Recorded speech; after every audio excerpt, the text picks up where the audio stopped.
తిరుమల శ్రీవారిని ఈ రోజు నైవేద్య విరామ సమయంలో రాకాస మూవీ బృందం దర్శించుకుంది. నిర్మాత Konidela Niharika, heroine Nayan Sarika, hero Sangeeth Shobhan, singer Manu తదితరులు వేరువేరుగా శ్రీవారిని దర్శించుకుని మొక్కులు తీర్చుకున్నారు. వీరికి ఆలయ రంగనాయకుల మండపంలో వేద పండితులు వేద ఆశీర్వచనం అందించగా ఆలయ అధికారులు శ్రీవారి తీర్థ ప్రసాదాలు అందజేసి శేష వస్త్రంతో సత్కరించారు.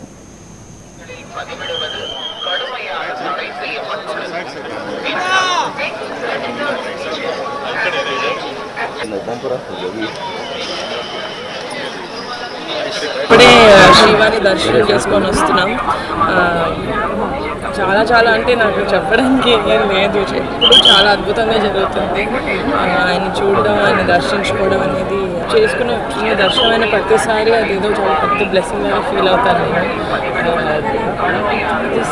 చాలా పాజిటివ్గా ఉందండి. మా సినిమా చాలా మంచిగా ఆడుతుంది. తర్వాత వచ్చి దర్శించుకోవడం అనేది ఆయన బ్లెస్సింగ్స్ ఉన్నాయని అన్నట్లుగా అనిపిస్తుంది. చాలా బాగా అవుతుందండి. ఇప్పటికీ 3 days అయింది రిలీజ్ అయ్యి. చాలా బాగా ఆడుతుంది. ఫ్యామిలీ ఆడియన్స్, పిల్లలు అందరూ చాలా బాగా చూస్తున్నారు సినిమాని. మేము తీసింది కూడా అందుకే. ఫ్యామిలీ అందరూ కలిసి ఎటువంటి ఇబ్బంది లేకుండా మంచిగా నవ్వుకుంటూ ఒక సినిమా చూడాలి అని తీయాలి అనుకున్నాం. అలాగే తీసాము. చిన్న చందమామ కథ లాంటిది. సో అందరూ చూస్తున్నారు, ఎంజాయ్ చేస్తున్నారు. వారం 10 రోజులుగా ఎగబడి తిరుగుతున్న ప్రమోషన్స్ పనిలో నేను నైట్ కూడా హోటల్ చేరేటప్పటికి 1 గంట అయింది. మళ్ళీ 3 గంటలకి లేచి రెడీ శ్రీవారి దర్శనానికి వచ్చాం.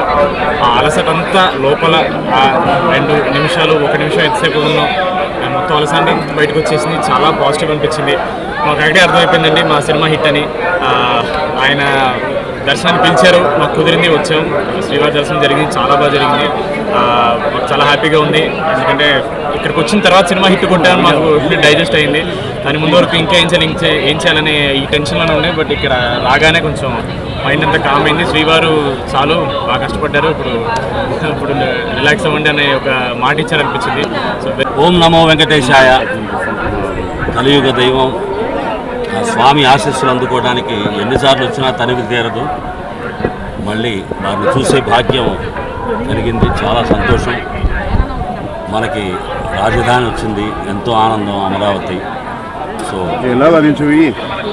ఈ సందర్భంలో ప్రజలందరూ ఆనందంగా ఉండాలి, బాగుండాలని చెప్పేసి 40 సంవత్సరాలుగా పాటలు పాడి మిమ్మల్ని అందరినీ అలరించే అవకాశం ఇచ్చిన స్వామివారికి ధన్యవాదాలు తెలియజేసుకుంటూ మిమ్మల్ని అందరినీ కలిసిన మీడియా మిత్రులందరికీ మరొకమారు స్వామి ఆశీస్సులు తెలంగాణ తెలుగు ప్రజలందరికీ, ఆంధ్ర ప్రజలందరికీ